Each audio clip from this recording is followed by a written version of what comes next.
हुआ taxi driver.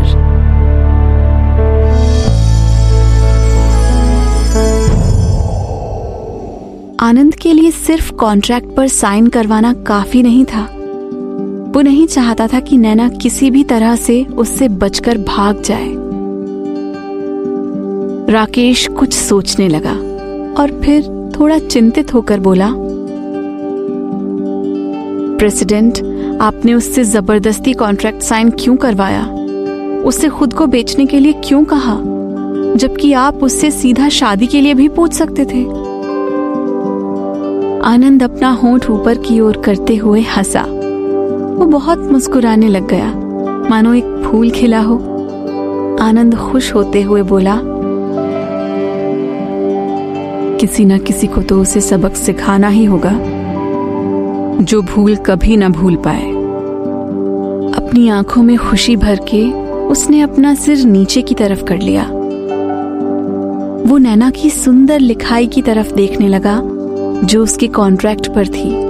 वो इतना खुश आज तक अपनी जिंदगी में कभी नहीं हुआ था।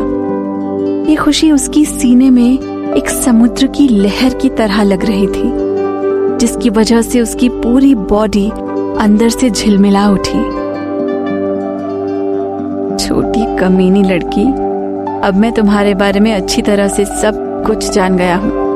तुम कितनी तेज हो। मिसेस आनंद, ये नाम सुनने में कितना अच्छा लग रहा है। क्या तुम्हें पसंद आया?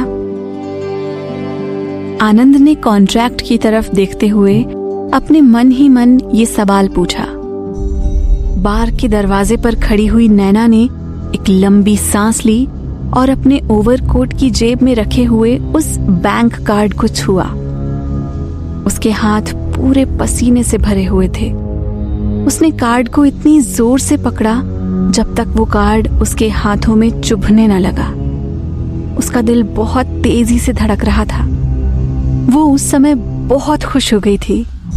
उसने ये कभी नहीं सोचा था कि उसको इतनी जल्दी और आसानी से पैसे मिल जाएंगे, वो भी सिर्फ एक कॉन्ट्रैक्ट साइन करके, और उसे इसके लिए अपने ऑर्गन्स भी बेचने नहीं पड़ेंगे। जैसे भी करके जो सिचुएशन में नैना अब थी, वो उसकी सोच से कहीं बेहतर थी। उसने सोचा नहीं था कि आनंद उसको इतनी जल्दी छोड़ देगा। उसने अपने दिमाग में बहुत कुछ सोच लिया था, लेकिन अब वो खुश थी। उसके दिमाग में बहुत सारे इमोशंस भर चुके थे, लेकिन उस समय वो सबसे ज्यादा इमोशनल ही थी। उस मोमेंट पर जब नैना को पता चला कि आनंद इतना बुरा भी नहीं है जितना उसने सोचा था, तो उसे बहुत खुशी हुई। लेकिन कभी कभी वो एक कमीने की तरह भी बिहेव करने लगता है। नैना सेकंड फ्लोर की फ्रेंच विंडो की तरफ देखने के लिए मुड़ी, जहां आनंद हमेशा खड़ा रहता था। उसने देखा आनंद अभी भी वहां अपने सिर झुकाए उसे देखने के लिए खड़ा हुआ था, लेकिन वो काफी दूर था, तो नैना अच्छी तरह से आनंद के एक्सप्रेशंस नहीं देख पा रही थी। उसने अपने मन में सोचा, हालांकि वो थोड़ा गुस्सा दिलाने वाला इंसान है, लेकिन फिर भी उसने मुझे मेरी माँ के ऑपरेशन के लिए पैसे दिए थे। वो उसके लिए आनंद की बहुत आभारी थी। ये सब कुछ सोचने के बाद नैना ने अपना हाथ उठाया और आनंद को हाथ उठाते हुए बाय किया और धीरे से उसका शुक्रिया भी किया। बार से बाहर आने के बाद जो नैना बार के अंदर दुखी और घबराए हुए मूड में थी, वो बहुत बदल गया था। अब वो बहुत ही खुश थी। वो दबे पैरों वापस जा रही थी और बहुत ही रिलैक्स्ड फील कर रही थी। ठंडी हवा उसके चेहरे पर लग रही थी। नैना ने अपनी जैकेट का कॉलर अपने हाथों से कस कर पकड़ लिया, एक सांस ली और अपना हाथ उठाते हुए अपनी चेस्ट को कवर कर लिया, जिससे वो अपने दिल में हो रही एक्साइटमेंट को फील कर सके। नैना बाहर से निकलकर सीधा हॉस्पिटल नहीं पहुंची। वो रास्ते में आई एटीएम मशीन के पास जाकर खड़ी हो गई। उसने ध्यान से अपने चारों ओर देखा। वो ये श्योर करना चाहती थी कि उसका कोई पीछा नहीं कर रहा। या उसके आसपास कोई नहीं है जो उसे देख रहा हो। निश्चिंत होने के बाद उसने जल्दी से अपने ओवरकोट की पॉकेट में से रखे गोल्डन कार्ड को निकाला। उस बैंक के पीछे एक लेबल पर देखा जहां 6 zeros वाला कोई नंबर लिखा हुआ था। उसने उस येलो कार्ड को एटीएम मशीन में डालने के बाद नैना ने अपनी कांपती हुई उंगलियों से उसका पासवर्ड लिखा। उसे नहीं पता था उस कार्ड में कितना पैसा है, लेकिन जैसा उस बूढ़े कमीने ने बोला था, इसमें इतना पैसा तो है जिसके साथ मैं अपनी माँ का ऑपरेशन ढंग से करवा पाऊं। माय गॉड, 5 लाख रुपए! नैना उन पैसों को देखकर खुशी से झूम उठी। वो बहुत उत्साहित हो गई थी। उसने बोला, वो कमीना लड़का कितना दानी है जो उसने मुझे इतने सारे पैसे दे दिए। अपनी माँ के ऑपरेशन के लिए पैसे निकालकर भी उसके पास कुछ पैसे थे कि वो अपने कुछ कर्जे भी उतार सकती थी। हालांकि वो उसके सारा कर्जा उतारने के लिए कम थे। एटीएम मशीन पर इतने जीरोस देखकर वो दंग रह गई। इतनी खुश हो गई कि अगर वो सड़क पर ना होती तो वो खुशी से कूदने लग जाती।